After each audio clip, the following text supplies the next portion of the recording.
So brother ఏం చేస్తుంటారు? Driver ఏంటి ఏపీ రోడ్ల పరిస్థితి? అధ్వానంగా ఉంది. ఎక్కడికి వెళ్ళినా మరీ ఘోరంగా ఉంది. ఫండ్స్ లేవు, ఏమీ లేవు. ఒక కాంట్రాక్టర్ ముందుకు వచ్చే పరిస్థితి లేదు. రోడ్డు వేయాలి అంటే ఎవరో ముందుకు రారు. ఉన్న పరిస్థితి ఆ విధంగా ఉంది, అధ్వానంగా.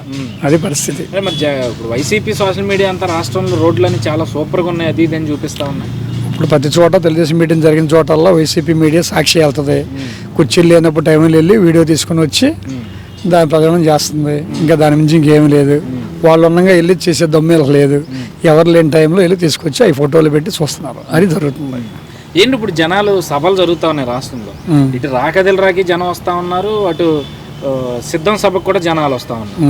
ఏంది ఎవరు జెన్యూన్ అనుకోవాలి? ఈ రెండు సభల్లో జెన్యూన్ అనుకోవాలంటే తెలుగుదేశం పార్టీని జెన్యూన్ అనుకోవాలి. నెంబర్ వన్గా ఉంటుంది అది. ఈ ఇది వైసీపీ ఏముంది, ఈ వర్ణ పెన్షన్లు ఉన్నాయి, అమ్మఒడి ఉంది, ఏమన్నా వేస్తాము, మీరు రాకపోతే మీకు అది తీసేస్తాము అని బెదిరించి డబ్బులు కూడా ఇచ్చి తీసుకెళ్తున్నట్టు మనం తెలిసింది. సిద్ధం సభకి జరిగింది అది. అంటే మరేంటి జగన్మోహన్ రెడ్డి చెప్తా ఉన్నారు, చంద్రబాబు రా కథలు రా అని చెప్పి పెత్తందారులను పిలుస్తా ఉన్నాడు, ప్రజలను కాదు అని చెప్పి చేశారు వ్యాఖ్యలు. పెత్తందారులు అనేది ఎవరు వెళ్ళరు. అందరూ కూడా అట్టడుగు బరుగు బలహీన వర్గాలే తెలుగుదేశం పార్టీకి అండదండగా ఉండి ఎస్సీ ఎస్టీ బీసీలు ఎక్కువ శాతం కదిలి అందరూ కూడా మైనార్టీలు కూడా అందరూ కూడా లోయర్ క్లాస్ వాళ్ళే స్వచ్ఛందంగా వెళ్తున్నాం తప్ప అతన్ని మమ్మల్ని ఎవరు డిమాండ్ చేయట్లా. మరి ఆయన నా ఎస్సీలు నా ఎస్టీలు నా బీసీలు నా మైనార్టీలు అంటా ఉన్నాడు. నా ఎస్సీలు నా బెస్ట్ మైనార్టీలు అన్నా కానీ అతను ఉదాహరణకి డాక్టర్ సుధాకర్ బాబు గారు మాస్కర్ పాపానికి ఆయన ఏం చేశారో అందరూ చూసే ఉన్నారు రాష్ట్ర వ్యాప్తంగా ప్రపంచవ్యాప్తంగా. అలాగే రాజమండ్రి దగ్గర ఎమ్మెల్సీ డ్రైవరు, అతని పేరైతే నాకు ఐడియా లేదు, ఆ కుర్రను కూడా అనేకొత్తంగా చేశారు. అనిల్ అతని పేరు సుబ్రహ్మణ్యం అని. అలా మాయ మాటలు చెప్పడం తప్ప ఏమీ లేదు. సో మరి ఏంటి అసలు పరిస్థితి? ఈయనేమో 170 నేనే గెలుస్తా, నేను ఇచ్చిన హామీలు 99% పూర్తి చేస్తా అని చెప్పుకుంటా ఉన్నాడు. ఎంతవరకు వస్తుంది? 175 అనేది జరగనమాట. వీరికి ఈసారి 25-30 రావడం కూడా కష్టం. 160 స్థానాలతో తెలుగుదేశం పార్టీ జనసేన కలిపి విజయడంగా ఎగరేస్తుంది, అది మాత్రం కన్ఫర్మ్. మరి 99% పూర్తి చేస్తాను అంటున్నాడు. పథకాలు ఏం చేశాడు? ఏం పథకాలు చేశాడు?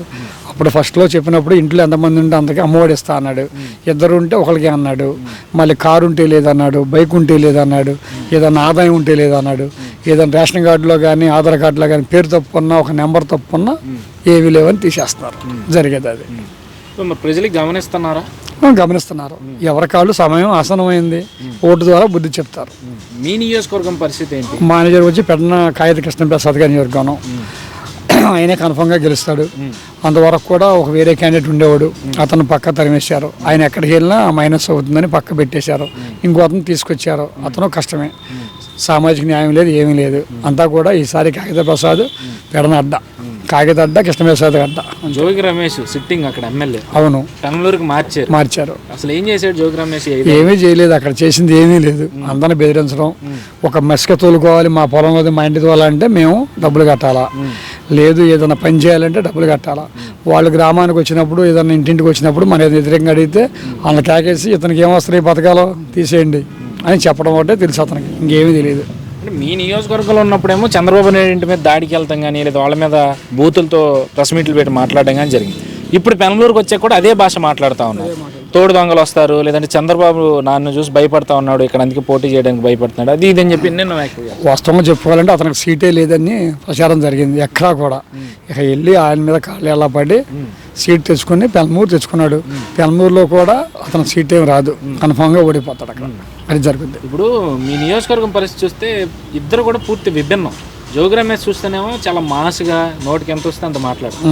మరి మీ ఏదైతే తెలుగుదేశం పార్టీ అభ్యర్థి ఏమో చూస్తే చాలా సాఫ్ట్గా, మనకెందుకు ఈ గొడవలు అన్నట్టుగా ఉంటారు. వీళ్ళిద్దరికి అసలు ఎట్లా సెట్ అయింది? అసలు అక్కడ సెట్ అవటం అంటే ఆనాడు గతంలో కీర్తిశేషులు కాగిత వెంకటరావు గారు నేర్పిన నేర్పరితనం, మంచితనం, పేదలను ఆదుకునే గుణం ఉన్న వ్యక్తి శ్రీ కాగిత కృష్ణప్రసాద్ గారు.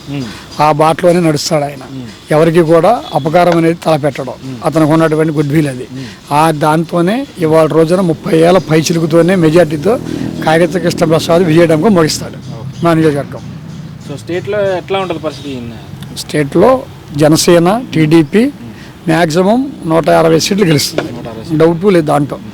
సో ఇప్పుడు చంద్రబాబు గారు ఢిల్లీ వెళ్తా ఉన్నారు కదా, దీని మీద మీ అభిప్రాయం ఏంటి? ఎందుకంటే వైసీపీ మీడియా కేంద్ర పెద్దల కాళ్ళ మీద పడి బతిమాలుకోవడానికి వెళ్తా ఉన్నారు. ఇప్పటి వరకు కూడా జగన్మోహన్ రెడ్డి చేసిన పని అది. చంద్రబాబు నాయుడు చేయలే. చేసేవాడు అయితే ఎప్పుడో అరెస్ట్ చేసినప్పుడు బయటకు వచ్చేవాడు. అలాంటిది ఆయన ఏం చేయలే. ఆయన ఏదో పర్సనల్ వెళ్ళినా కానీ 10 అలా బుకాయిస్తారు అంతే.